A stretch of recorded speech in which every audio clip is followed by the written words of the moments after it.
ચા નાસ્તો થઈ ગયો છે. આઈ થિંક 8:45 જેવું થયું છે સવારના, અને વરસાદ ચાલુ જેવું લાગી રહ્યું છે. બહારનું વાતાવરણ ખુલ્લું છે અને થોડાક છાંટા જેવું પડી રહ્યું છે. બરાબર. હવે આપણે કંઈક ઘણું કામ બાકી હોવા છતાં જાનકી લેસન કરવા બેઠી છે. અહીં બેસી છે બેટા, નીચે બેસ લેસન કરવા. અહીં બેસો લેસન કરો. હા, નીચે બેસી, સોફાની બાજુમાં ટેકો દઈને. હા, જો જાનકી લેસન કરી રહી છે. અને મેં દાળનો મસાલો કરી દીધો છે. હવે ટીંડોળા બટેકાનું શાક પાછું બનાવીશ અને રોટલી બનાવીશ. જાનુ, તું શું લેસન કરી બેટા? શું ઘરનો ગાને? હા, ઘરનો કરી રહી છે. દાળ ભાત, જાનુને ભૂખ લાગી છે એટલે દાળ ભાત ખાવા બેસી ગઈ છે અને ટીવી કરાવી છે.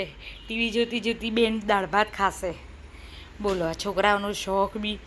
અત્યારે ટીવી વગર છોકરાઓ ખાતા નથી.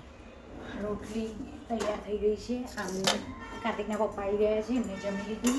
હું હવે મારી અને કાર્તિકની રોટલી કરું છું. કાર્તિક હજુ જમવા બેઠો નથી. રોટલી કરી રહી છું, ગરમ ગરમ રોટલી અને દાળ ભાત. જે ખાવું હોય આવી જાય. રોટલી થઈ ગઈ છે. હવે બધાને જમાડીને હવે હું જમવા બેઠી છું. જમીને મળીએ. મેં જમી લીધું છે. હવે વાસણ થયા છે, વાગ્યા છે 2:30 વાગવા આવ્યા છે. અને મારા વાસણ બાકી છે, પ્લેટનું બાકી છે, એ બધું વાસણ ઢગલો છે. વાસણ ઘસી દઈએ પછી તમને મળું. ચોકલેટ કામ પતી ગયું છે. હવે આવી બેગ બધી બહુ પડી છે મારી પાસે. શોપિંગ બેગ બધી બહુ જ પડી છે આવી. તો એનું કંઈક બનાવીએ. મોજા મૂકવા માટે, રૂમાલ મૂકવા માટે મેં કટ કર્યું. અને મારા ટોય મૂકવા માટે, મારા ટોય બી મૂકવા. હા, જાનકીના ટોય મૂકી શકીએ એ માટે મેં આ એક બેગ બનાવી છે. ટ્રાય કર્યો છે કેવી બને છે, પણ સારી બની છે. નીકળી ગઈ. મેં જ કરી છે મમ્મા. હા બેટા, સાચું બોલ. હા બેટા, મેં જ કરી છે ને. આની અંદર એ કરી દઈશું આપણે છે ને, હોટ ગ્લુ લગાવી દઈશું એની અંદર. હા મમ્મી, એટલે ફાઇન થઈ જશે. એનું પર શું ડેકોરેશન કરીશું મમ્મી? એનું પર ડેકોરેશન કરીશું. ઓકે બેટા. જો હવે મેં બોક્સને કટ કરી દીધું છે. મમ્મી બોક્સને મોટું કટ કરી પડે દીધું છે. છે. આને કટ કરી દીધું છે. આ રીતે બની ગઈ છે મસ્ત બેગ. આની અંદર તમે કપડાથી રેપ કરી, ગ્લુથી, હોટ ગ્લુથી, અને આની અંદર મોજા મૂકી શકાય, નાના બાળકોના, મોટાના રૂમાલ બધું મૂકી શકાય. સાંજ પડી ગઈ છે. મેં ચા મૂકી છે. જાનકી માટે ચોકલેટ દૂધ બનાવ્યું છે. અને બહાર વરસાદ જબરજસ્ત ચાલુ થઈ ગયો છે. બાલ્કની આખી પડી ગઈ છે અને વરસાદનું ઝાપટું એક માર્યું છે. જોઈએ છે કેટલો વરસાદ આવે છે. જાનકીબેન જો દૂધ પી રહ્યા છે સોફા પર બેસીને.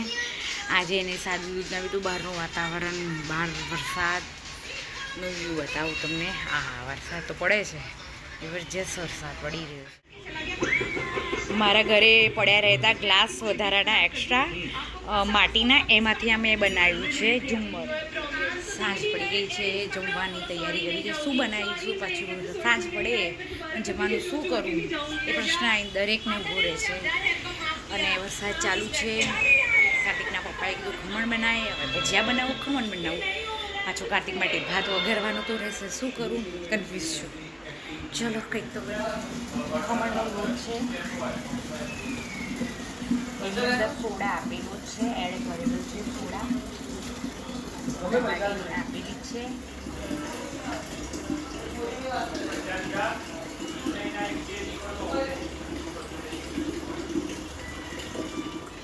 તૈયાર લોટ છે ખમણ, એની અંદર આપણે સોડા એડ કર્યો છે. થોડું પાણી એડ કરી દઈશું. જો એ જરૂરી હોય ને એટલું જ પાણી એડ કરવાનું છે એની અંદર.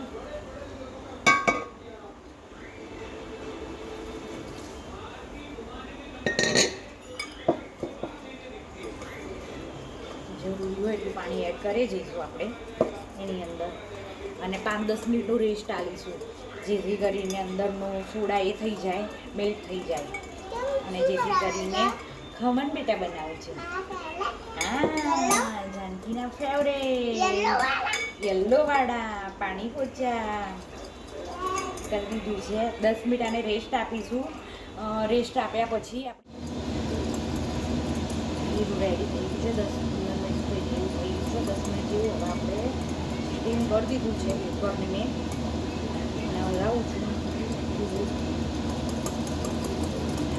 અને એક બાજુ કરું છું ધાણા મરચાંની ચટણી.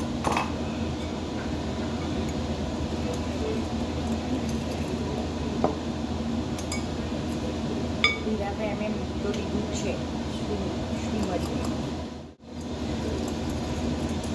રેડી થઈ ગયું છે. 10 મિનિટ જેવું થઈ ગયું છે. 10 મિનિટ જેવું હવે આપણે સ્ટીમ કરી દીધું છે વેફરને મેં અને હલાવું છું અને એક બાજુ કરું છું ધાણા મરચાંની ચટણી.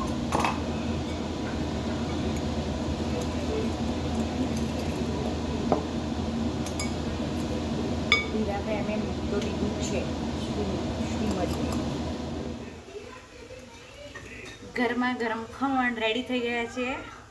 એક બાજુ ભાત વઘારી દીધો છે, બીજું ખમણનું ડીશ તૈયાર થઈ છે અને ગ્રીન ચટણી સાથે ખમણ ટેસ્ટ લાગે.